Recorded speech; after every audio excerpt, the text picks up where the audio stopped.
Hello everyone, welcome to a online solution. स्वागत आप सभी को मेरे चैनल पे। मैं हूं अशफाक। तो आज हम पढ़ेंगे निर्देशांक ज्यामिति का क्वेश्चन नंबर 5। यहाँ पे फिगर वगैरह बना हुआ था इसलिए मैं टाइप नहीं किया हूँ, डायरेक्ट फिगर है उठा कर लग दिया हूँ चित्र। और प्रश्नावली 7.4 है, ठीक है। एनसीईआरटी का किताब है, एनसीईआरटी का। तो जो 7.4 है वो आपका ऐच्छिक प्रश्न है, यानी कि एडवांस क्वेश्चन है और अच्छा लेवल का क्वेश्चन भी है। तो देखिए यहाँ पे कोई भारी सा सवाल नहीं, बहुत इजी सवाल। थोड़ा सा बस ज़्यादा लिखना पड़ेगा, लेकिन ज़्यादा हार्ड भी सवाल नहीं है और इजी ही सवाल है, ठीक है। सवाल पढ़ने के बाद आपको पता चलेगा कितना इजी ये सवाल है। देखो सवाल को हम पढ़ के बताते हैं, अब तब पता चलेगा। सवाल क्या बोलता है, ये फिगर, ये जो फिगर देख रहे हैं इसी पे सवाल डिपेंड करता है। सवाल बोलता है कृष्णानगर के एक सेकेंडरी स्कूल के कक्षा 10 के विद्यार्थियों को उनके बागवानी है क्रियाकलाप के लिए एक आयताकार भूखंड बना। ये आयताकार भूखंड बना हुआ है, ठीक है। और बोलता क्या है कि गुलमोहर के पौधे परस्पर 1 मीटर की दूरी पर लगाया। यानी कि ये जो मैं इसको कलर करता हूँ, जो गुलमोहर का जो पौधा देख रहे हैं, एक यहाँ पे जो पौधा जो लगा हुआ गुलमोहर का, वो कितना मीटर पे, 1-1 मीटर के डिस्टेंस पे लगा हुआ है। तो इसका मतलब यहाँ पे भी लगा हुआ है, जो ये जो डैश जो दिया हुआ है, यानी कि 11वां है, 12 है, 13 है, 14 है, 15, इस तरह से इसमें भी लगा हुआ है, 1-1 मीटर पर पौधा लगा हुआ है, ठीक है। अब याद रखना पड़ेगा 1-1 मीटर पर पौधा लगा हुआ है, ठीक है। अब बोलता है क्या कि इस भूखंड के अंदर एक त्रिभुजकार, ये त्रिभुज बना हुआ है, एक घास का लॉन है, यानी कि एक फील्ड है, ये त्रिभुज टाइप का। अब बोलता है ये आकृति जिस तरह दिख रहा है, इसको छोड़कर बाहर आप लगाना है पौधा। ये नहीं बोलता है विद्यार्थियों को भूखंड के शेष भाग में फूलों के पौधे के बीज बनाने हैं। अब देखो यहाँ पे सवाल फर्स्ट क्या बोलता है, सवाल समझना यहाँ पे जरूरी है। बोलता है ए को मूल बिंदु मानते हुए, ए को यानी कि जो हमारे ये ए है, इसको मूल बिंदु बोले तो इस तरह के जो बनाते हैं ना ग्राफ में, तो ये हमारा पॉइंट, हमारा समझ लो ए मूल बिंदु है और इधर बना हुआ बाग, ऐसे समझो, इधर बना हुआ बाग, इसको हम मान लें मूल बिंदु। तो वही बोल रहा कि ए को मूल बिंदु मानते हुए क्या करना है, त्रिभुज के शीर्षों का निर्देशांक निकालना है। तो देखो जब ए को जब मूल बिंदु मान लेंगे तो आपको पता है यहाँ पे भी एक पौधा यहाँ पे, दूसरा यहाँ पे, तीसरा यहाँ पे भी लगा हुआ है, चौथा पाँचवा इस तरह से लगा हुआ है। पहला, दूसरा, तीसरा, चौथा, पाँचवा, छठा, सातवां, 8वां पौधा यहाँ पे लगा हुआ इधर भी। अब ए को मूल बिंदु मानते हुए जो त्रिभुज है उसका निर्देशांक निकालना पड़ेगा, त्रिभुज का निर्देशांक निकालने के लिए। तो क्या आप जो ग्राफ बनाते हैं तो ये हमारा ऊपर जो दिया हुआ है ये क्या है, वाई वाला है, ये वाई का निर्देशांक यहाँ पे दिया हुआ है ना, ये जो दिया हुआ है यहाँ पे वाई का निर्देशांक दिया हुआ है और इधर वाला एक्स वाला निर्देशांक दिया हुआ है। तो जब भी निर्देशांक निकालते हैं तो पहले एक्स वाले लिखते हैं फिर वाई वाला लिखते हैं। तो अगर पहले पी का निकालते हैं, पी, तो अगर पी का निर्देशांक निकालना चाहें तो पी किसके सामने, देखो पी जो है 4 के सामने है और इधर कितना, इधर कहाँ जा रहा है, 1 2 3 4 5 6 है ना, इधर जा रहा है, 6 के पास जा रहा है। यानी कि जो पी का जो निर्देशांक बनेगा वो कितना बनेगा, 4 और 6 बनेगा ना, 4 और 6 बनेगा पी का निर्देशांक। उसी तरह से अगर Q का निर्देशांक निकालना चाहेंगे तो Q का कहाँ निकलेगा, देखो Q की 3 के सामने, जस्ट लाइक ग्राफ बना हुआ ना, ग्राफ में समझ लीजिए फिगर बना हुआ है, तो 3 के सामने Q है और यहाँ पे भी 2 आ रहा है। देखो इसके सामने लेंगे तो 2, यानी कि Q का जो निर्देशांक होगा वो 3 और 2 होगा। उसी तरह R निकालेंगे तो R किसके सामने, देखो R जो है 6 के सामने आ रहा है और यहाँ पे आ रहा है 1 2 3 4 5 के सामने आ रहा है ना, यानी कि 6 और 5 हो जाएगा इसका किसका निर्देशांक, R का निर्देशांक हो जाएगा।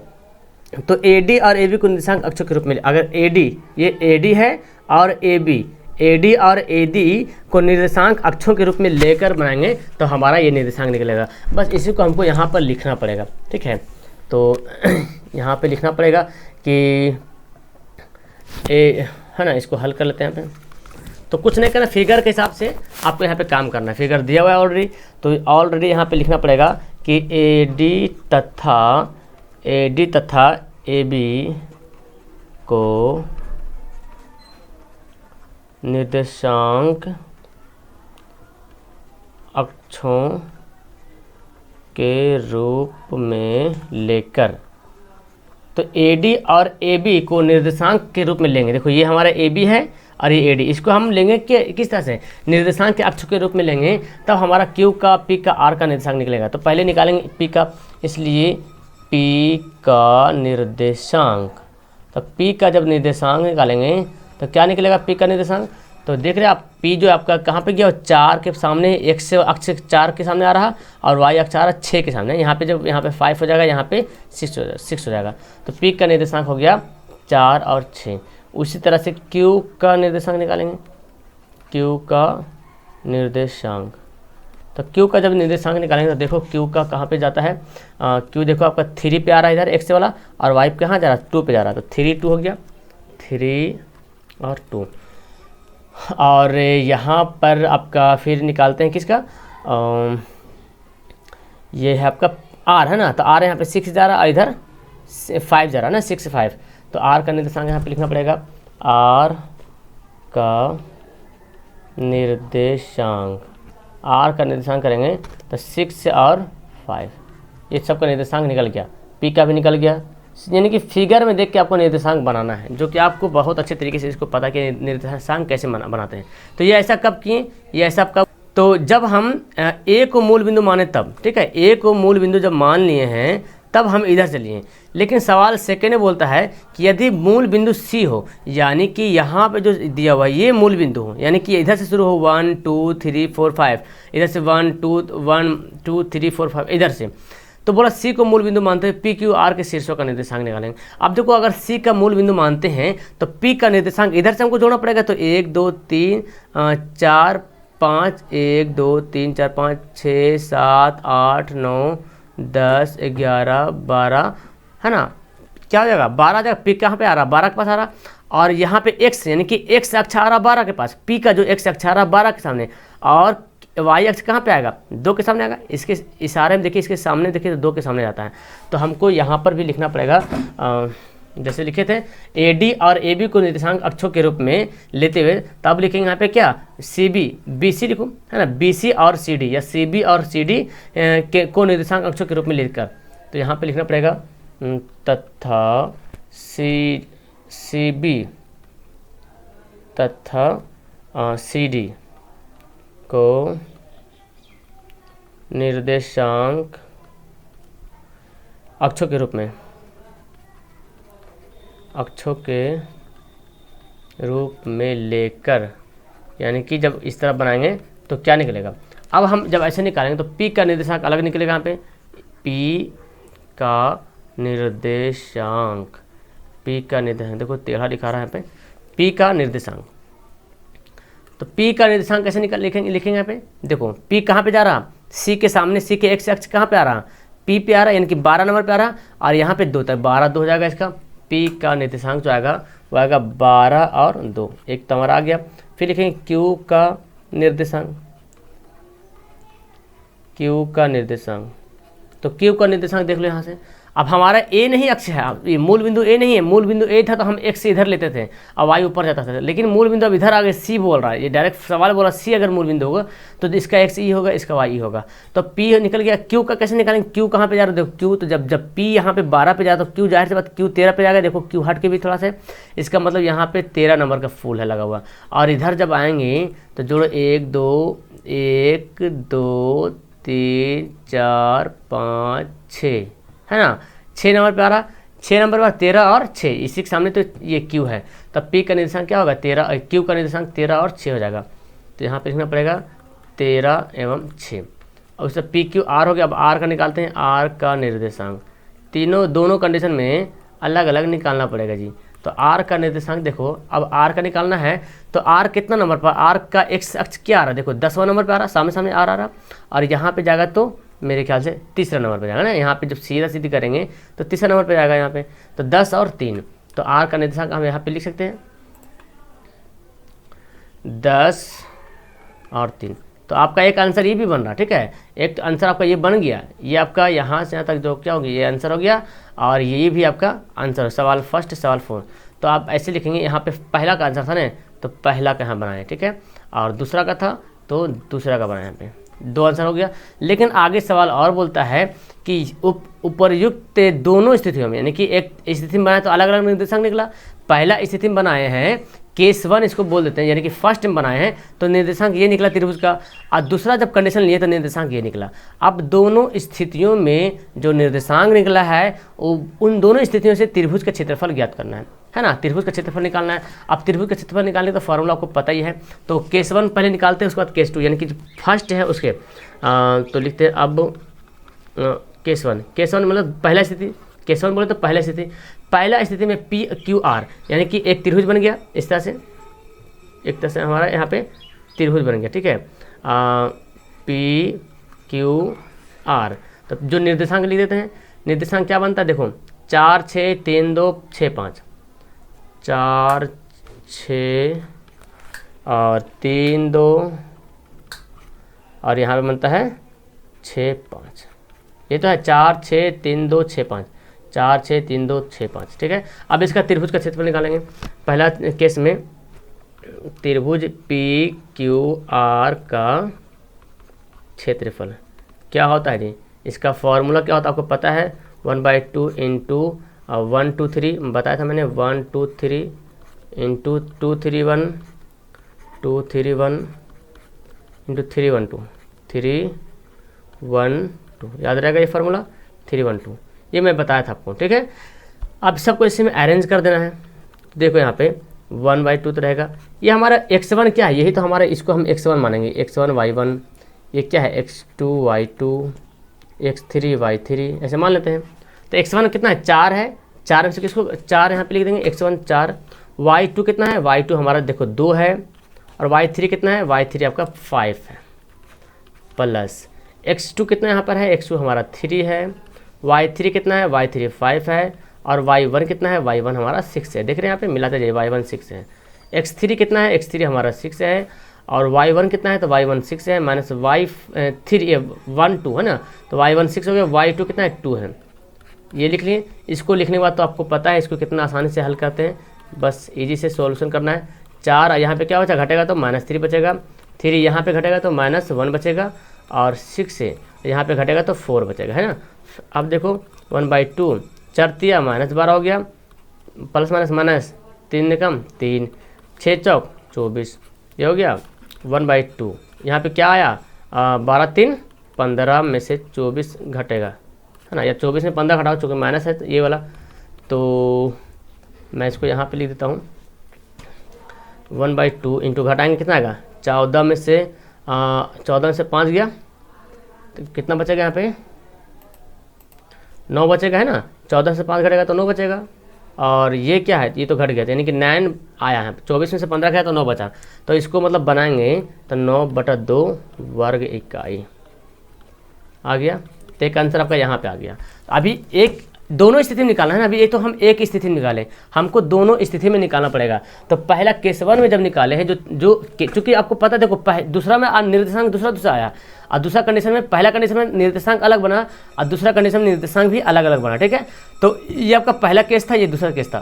तो पहला केस का अलग निकालना त्रिभुज का क्षेत्रफल, दूसरा केस का अलग निकालना है। तो पहला केस का निकालें तो क्या आया 9/2 आया। अब हम इसी तरह से दूसरा केस भी निकालेंगे, ठीक है। तो यहाँ पे लिखते हैं अब केस सेकंड में वही निकालना है, ये भी हमारा बनेगा PQR ही बनेगा, एक त्रिभुज बनेगा PQR। सबका निर्देशांक यहाँ पे लिख लेते हैं पहले, तब आसान हो जाएगा।